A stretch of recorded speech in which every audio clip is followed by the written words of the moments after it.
a cop, arrested, accused of breaking a man's jaw. Put him up full mask. His name, Samuel Davis, now former police officer, North Carolina cop of Northwoods Police, is behind bars after a violent arrest made on the 4th of July. Officer Davis, was arrested and charged Monday with first-degree assault, armed criminal action, kidnapping, after beating and breaking a man's jaw in a field. Now, did you hear those charges? He's been charged with kidnapping, okay? Armed criminal action, first-degree assault. Put up the picture of the man he assaulted. An unnamed witness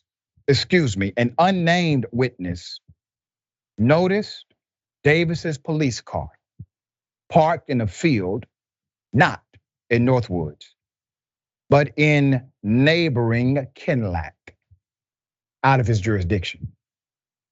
The witness waited for Davis to leave before approaching the victim, calling 911 and posting this photo to social media.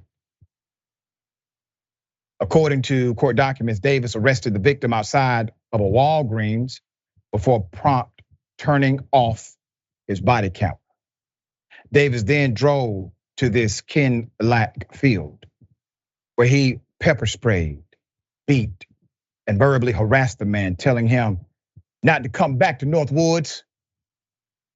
Davis also failed to ever file a report for the arrest.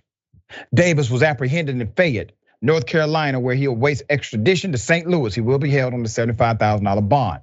In a statement released Monday, St. Louis prosecuting attorney Wesley Bell said, and I quote, "What is alleged in this incident will not be tolerated under my watch. These actions put a black eye on all law enforcement officers who are doing their jobs the right way and who are tired of their profession being dragged through the mud because of bad actions of a few. We intend to hold anyone who engages in such terrible, reckless behavior accountable for their actions, regardless of their position or title." That was actually one of the strongest quotes we have heard to date. Just keeping it 100. Still not strong enough for me. But it is, in comparison, one of the strongest statements we've heard about a cop getting arrested. He basically said, we're gonna make an example out of him. And if you wanna act like him, we'll make an example out of you too. There's more. Let's put up the chief. The Northwoods chief of police, Dennis Sheriff, also issued a statement on Monday saying, and I quote, words can barely begin to express the disappointment and the failure of what appears to be a reckless disregard for humane treatment of others and the solemn duties of a law enforcement officer. This incident is directly contrary to the core values, goals, and policies of our police department and the city of Northwoods. He had a communications director write that one. Now, let me say this.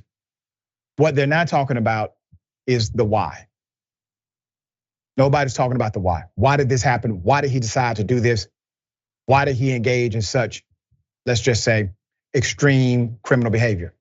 And the other part is, if the witness would not have immediately approached the man who was obviously not able to help himself, would he have died? Would he have died right there? Was that the intended purpose? To leave him there to die? These things must be questioned because it goes to motive. It takes assault, criminal assault, or felony assault to attempted murder. Once you understand the motivation behind the action, these things are imperative to know. Sharon, thoughts here. It's striking that an officer was placed in cuffs and put in the back of a squad car, but there are community groups, and I have a history in St. Louis area, Metro St. Louis, who are watching this one. $750,000 cash bond only. Okay, but let's just see it through here because what's alleged is horrific. It's horrific. And you know this, it could be attempted murder. You cannot take that off the table. Absolutely. Right now.